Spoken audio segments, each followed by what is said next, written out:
নমস্কাৰ বন্ধু বান্ধৱীসকল, আপোনালোকে প্ৰধানমন্ত্ৰী আৱাস যোজনাৰ কথা সকলোৱে জানে নিশ্চয়। আৰু বৰ্তমান সময়ত চাগে আপোনালোকৰ ঘৰে ঘৰে ছাৰ্ভে কৰিবলৈ গৈছে। যিসকল ব্যক্তিৰ প্ৰধানমন্ত্ৰী আৱাস যোজনাৰ লিষ্টত নাম আহিছে, সেই তেখেতসকলৰ ঘৰে ঘৰে এইকেইদিন পঞ্চায়তৰ মানুহ, গাঁও প্ৰধান, লাট মণ্ডলকে আৰম্ভ কৰি বিশেষ ব্যক্তি যাব পাৰে। ঘৰ অহা ব্যক্তিজনে তেখেতলোকৰ আধাৰ কাৰ্ড আৰু পাছবুকৰ জেৰক্সটো ভালদৰে ৰাখি থ'ব। কাৰণ এইবাৰ ডকুমেণ্টছ আপোনালোকে ফিল আপ কৰিব নালাগে।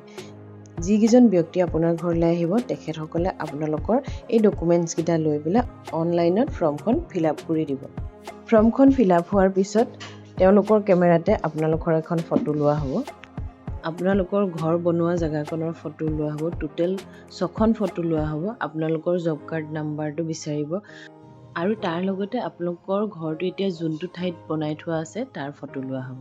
বিশেষ নাই, ইমানেই কৰিব। আপোনালোকৰ নাম আহিছে নাই সেই কথা জানিবলৈ আপোনালোকৰ নিকটৱৰ্তী পঞ্চায়ত অফিচলৈ যাওক আৰু আপোনাৰ নাম অহা নহাটো থিৰাং কৰি আহক। বন্ধুসকল, মোৰ এই ভিডিঅ'টো চাই যদি আপোনালোকৰ ভাল লাগিল, তেতিয়াহ'লে মোৰ ভিডিঅ'টো লাইক কৰিব আৰু মোৰ চেনেলটো ছাবস্ক্ৰাইব কৰিবলৈ নাপাহৰিব। ধন্যবাদ।